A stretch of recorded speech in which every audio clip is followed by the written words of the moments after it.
When man first started to travel from place to place over this great round world of ours, thousands of years ago, he used to draw little pictures of the routes he had taken, so that he could show his friends where he had been. In those days, he couldn't travel very far, and it was quite easy to draw a picture of his journey. But today, when we can go around the whole wide world, it is much more difficult to map out a picture of our travels. Our picture must be flat, while our world is round. Round like a grapefruit. And how could we get a grapefruit flat? With a rolling pin, we could try to squash it. This one is empty, so it won't squirt juice into your eyes.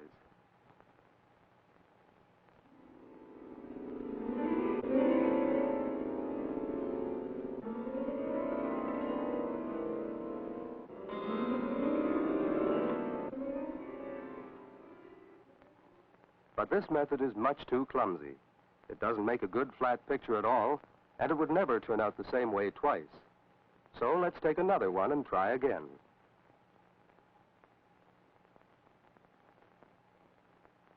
This time we will follow a plan and cut it up into rings as carefully as we can. First the top half around the North Pole, and then near the equator.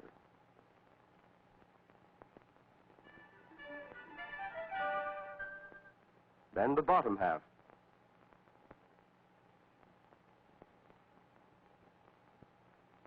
Down to the South Pole.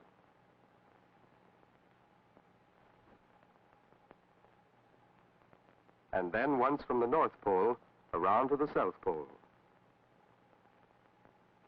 We will peel it and lay the strips out flat. We don't need the inside. And we will turn over each strip so that we can see what is on the other side. Here is a picture of the world that is really flat, but as you can see, it has a lot of gaps in it. So let's place a piece of frosted celluloid on top of the strips and trace off what we see beneath, filling up the gaps so that we can get a better idea of what it is really like. Around the edges over the gaps, the countries are all out of shape. But in the middle, we have a good picture of Europe and Africa. So let's try moving the strips so that they come together on the right-hand side and put on a piece of celluloid again and make a tracing.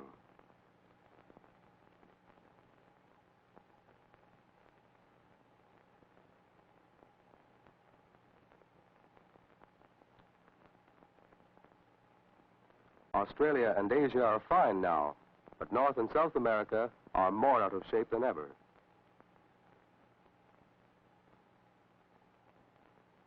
If we arrange the strips in a different way, we get a good picture of the Americas, but a poor picture of the rest of the world. Like all the tracings we have made, this one is good in one part only, and all out of shape in the other parts. We have not been very successful in getting a good picture of the whole world.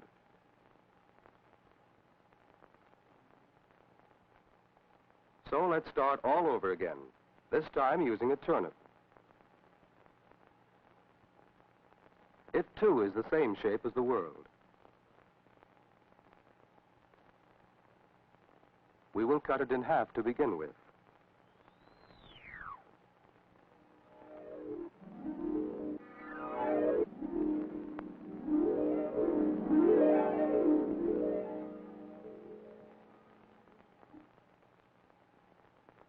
Now at least we can see both sides at the same time. So let's cut the halves again.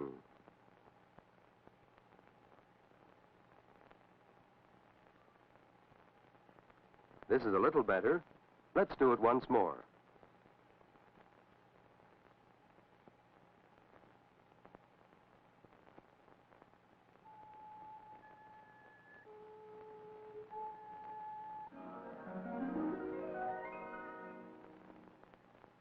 This is getting flatter, so let's do it again.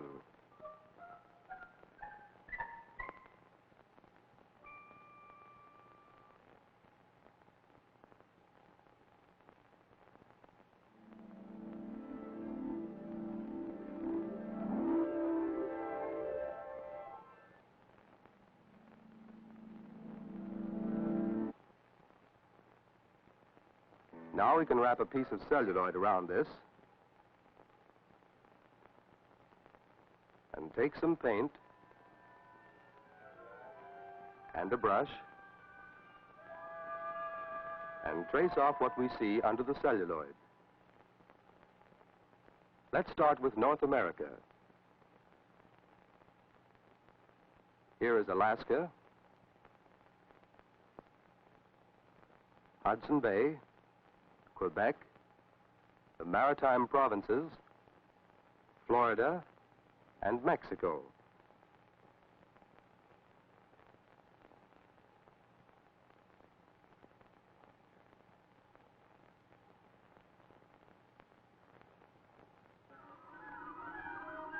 And Europe, Spain, France, Denmark, and Scandinavia.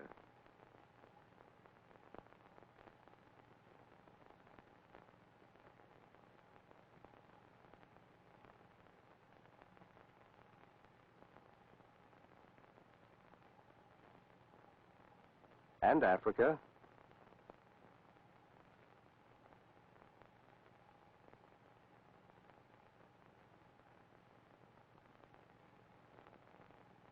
Madagascar, and the Aleutian Islands, and finally Asia.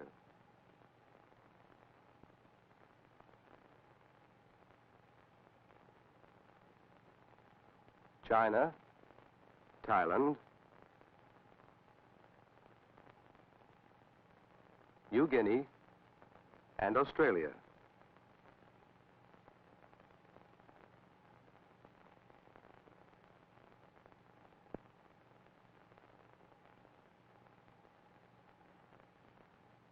This tracing is much like the well-known Mercator map, which you will find in almost every atlas.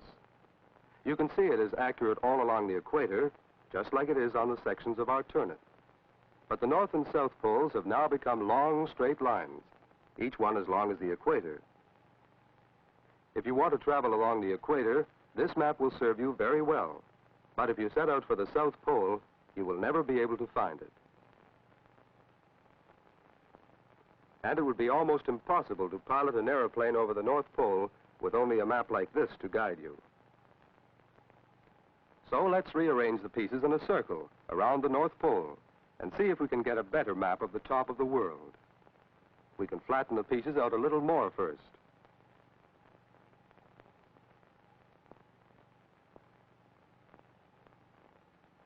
Our celluloid and tracing will make it clearer. The South goes way out of shape, but the North is fine. Every time we get a correct drawing for one part, all the other parts are out of shape. Here only Asia is the right shape, and North and South America are all wrong. Here the Americas are fine, but all the rest is wrong.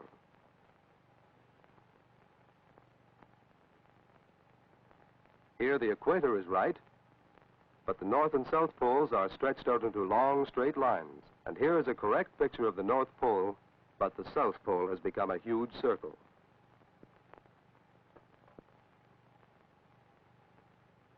In fact, it is impossible to show the whole world accurately on a flat map. We can only draw a true picture of one small part at a time.